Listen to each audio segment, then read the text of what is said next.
you've ever wondered about the origin of the metaverse, what the metaverse even means and what it was for, well, you've come to the right place. Welcome to the Ground Floor Innovation Channel, where we look at origin stories of innovative technologies and cultural phenomenon and how they got their start and how they impact society today. Today we're in San Francisco, California, at the headquarters of Linden Lab, the makers of Second Life. Now, if you've never heard of Second Life before, don't worry, we've got quite the story to tell you. Second Life actually began way back in 1999 with Philip Rosedale, who had a vision of creating a virtual, immersive environment where people from all over the world could gather and assume new identities, different genders, different careers, live in different places. So basically, literally a second life that's different from the life that you actually lead on a day-to-day basis. The Metaverse, what is it? And I suppose the most important question, are we there yet? So that's what I hope to talk to you about today.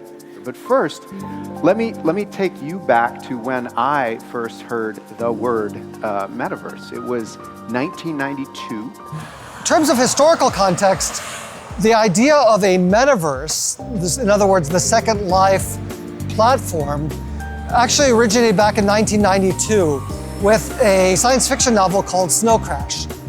And the idea was meta, which means a place or a virtual place, and verse, like universe. It was those two things coming together. And this was the idea that Philip Rosedale had in mind when he created Linden Lab. Interestingly though, Linden Lab wasn't created as a software play initially. Rather, initially he saw this as a hardware play. And that tracks against something else that was happening at the time, which is rave culture. In cities like San Francisco, London, and Berlin, there were underground parties taking place where people were building these virtual reality headsets and drinking smart drinks and losing themselves in a virtual environment where they could, at least for that one night, they could assume a different identity. Philip Rosedale saw the potential of these virtual reality machines and he thought, you know, if I could make this thing modular in some way, that would be really great because it's something that wouldn't have to just take place in a rave environment. It could take place pretty much anywhere. You all remember those very beautiful fractal Mandelbrot set fractals, and there used to be these pieces of software where you could zoom in. I don't know if you've done this before. You'd zoom in on a little picture of these beautiful fractal images, and then you would blow it up, and you'd zoom in again, and you'd zoom in again. As a kid, I was amazed by this idea that there could be such a big world inside the computer. The problem is this rig that Philip was designing ended up being kind of bulky, cumbersome, and he said, you know what, I'm gonna sort of park that idea, and I'm gonna pivot. And that pivot was strictly to the software development side. And in 2003, he launched Second Life as a software platform. I'm about a half a generation younger than Bill Gates and Steve Jobs, and so the computers were there for me, and I had access to them, but the internet was not there yet. Now, 2003 actually puts us a year before Facebook launched and a couple of years before Apple launched the iPhone. So that gives us a sense of historical context. So this is very early days. And whereas there were virtual gaming environments that existed at the time, an environment like what Philip Rosedale had envisioned, which is not one that has a specific point. There wasn't a specific mission or a specific objective, but it was more a meeting place, hadn't really existed before. And that really was a novel concept.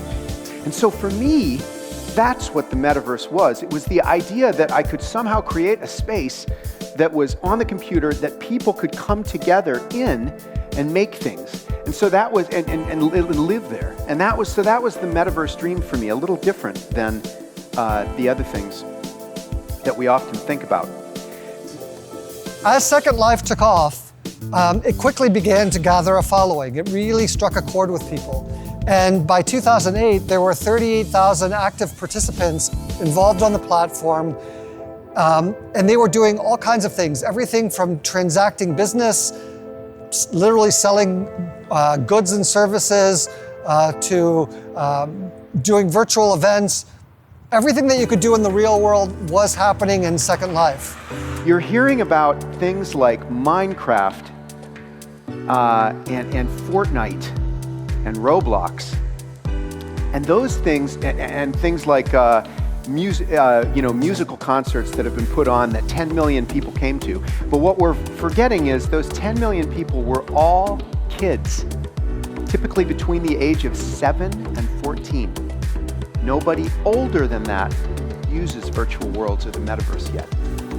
Second Life, even as much smaller as it is than those systems, is still probably the largest online system where adults, people like us, are interacting with each other in virtual spaces. In 2013, Linden Lab released a report that showed they generated $3.2 billion of transactions on the Second Life platform at 1.2 million transactions per day.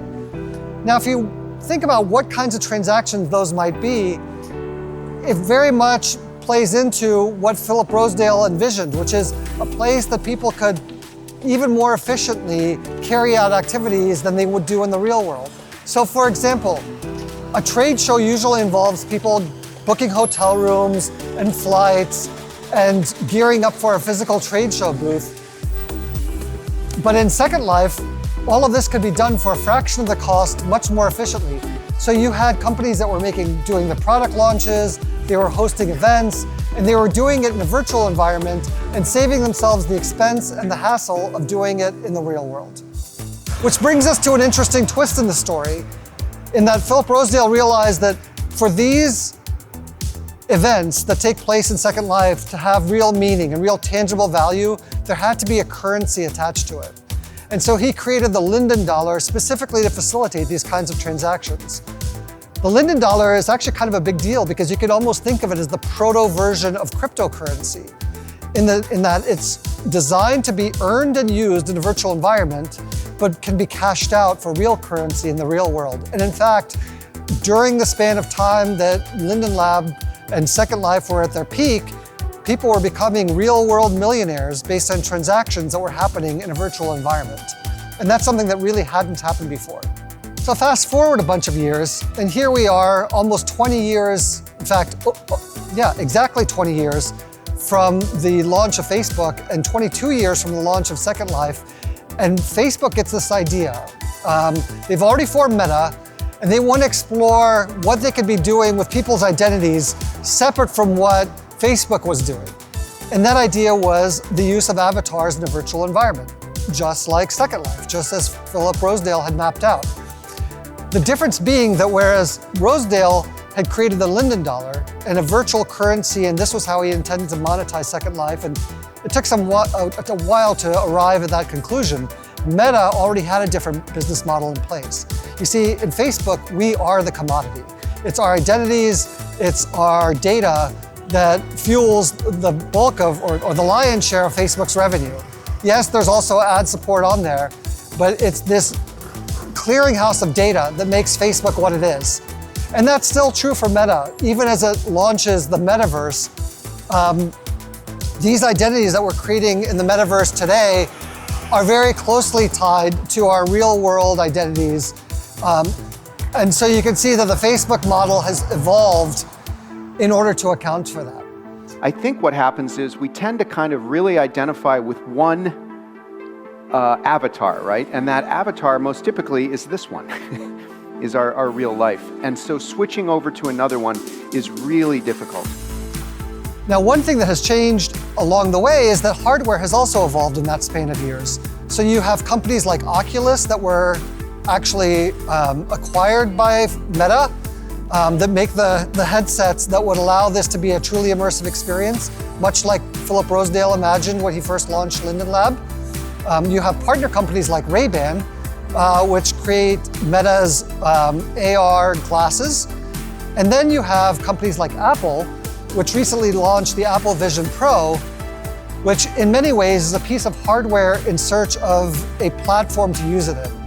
And so whereas Apple and Meta would normally historically be on a collision course, at this point there's actually a natural synergy between the hardware that Apple has created and the virtual environment that Meta has pioneered.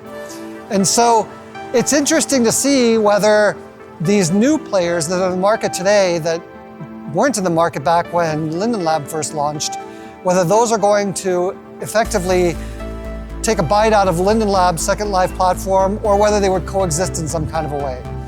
But one thing is absolutely clear, which is that we already know where the next generation of virtual users are coming from, and that tracks back to Minecraft. Now, if you look at Minecraft, which is the wildly successful collaborative virtual environment, the bulk of those users are school-aged children. In fact, 54% of Minecraft users are ages 3 to 12, with an additional 43% that are age 15 to 21.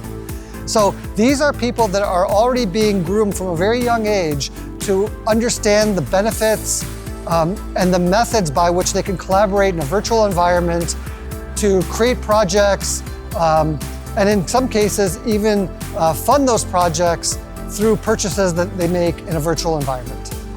There's never been a time in human history when we've more needed to come together.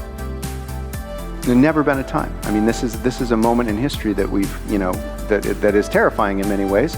And the solution to it is to bring us all closer to each other. Or things like Second Life show that can be done without causing harm. It can be done allowing people to connect with each other and do all the things that we do in the real world, but online. So keep working on that. It's the right mission to work on. It's hard. There's a lot of work to get there.